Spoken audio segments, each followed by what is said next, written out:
Thank you for tuning in.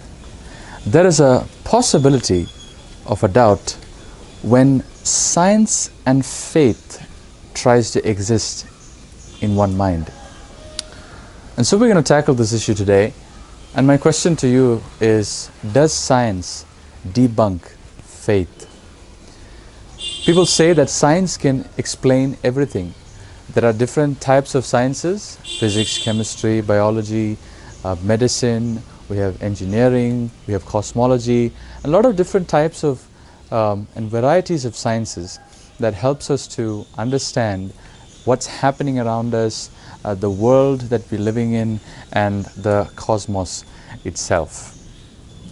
So let's look at this carefully, that science can explain everything.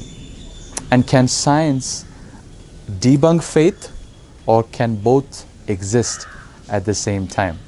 So I'm going to look at the problem of irrationality posed by science against faith. Science says that we have these different types of sciences, therefore it is irrational and not necessary to believe, to have faith, to know or to understand that there is a creator.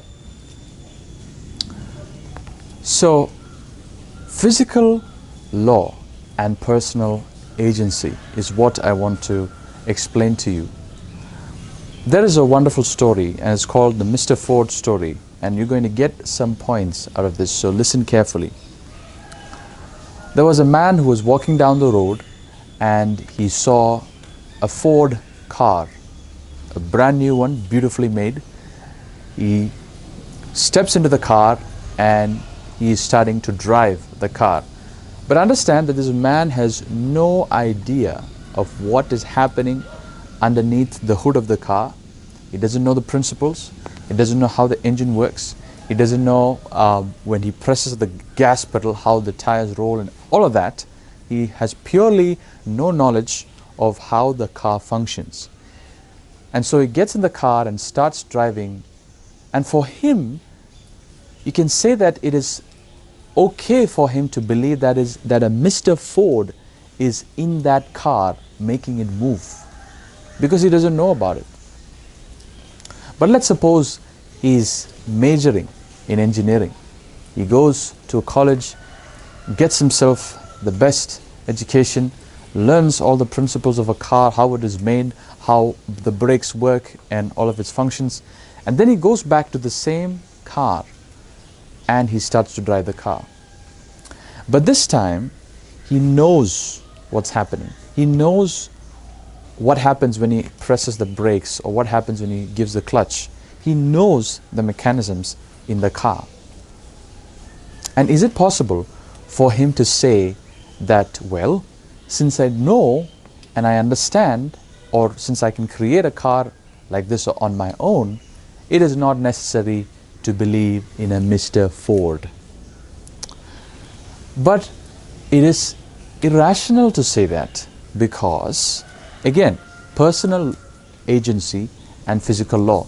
Yes, the physical laws are at work when you are functioning, when you are driving a car, but it is ridiculous for the same person, even if he did all the engineering and all the studies that he did, it is ridiculous for him to say that there is no Mr. Ford who was the reason for the existence of the car in the first place. So you see, laws cannot create themselves. Laws are the processes by which we see the universe run. Just to appreciate what's the complexity and the fascinating features and the systems that we recognize around us, I would like to recite what Albert Einstein said, his famous comment. He said it like this: the most incomprehensible thing about the universe is that it is comprehensible. Laws and codes are God's processes by which the universe runs.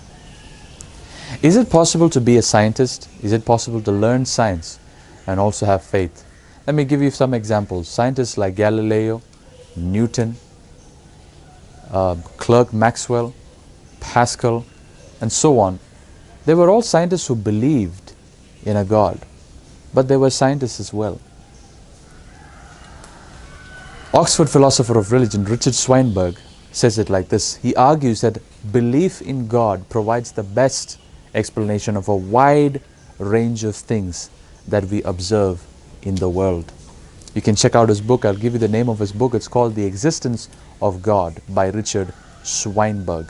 And he argues that believing in God is not a thing out of the wind.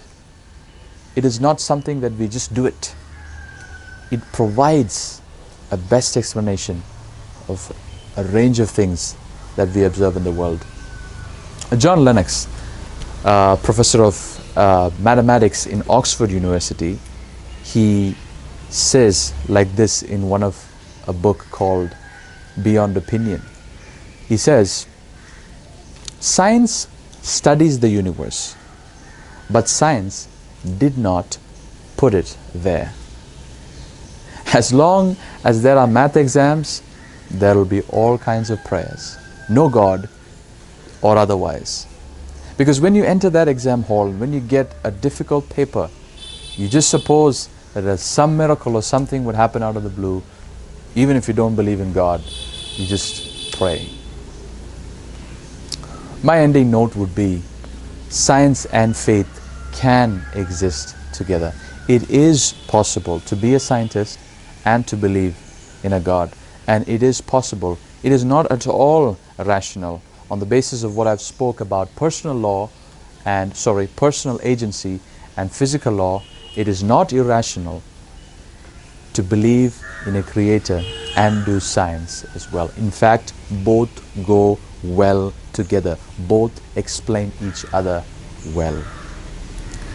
So again, Genesis 1:1, in the beginning God created the heavens and the earth. It is not the problem of science to rule out that possibility and say it cannot happen. In fact, it is rational for science to say that in the beginning God created. Thank you for listening to me. I hope you enjoyed it.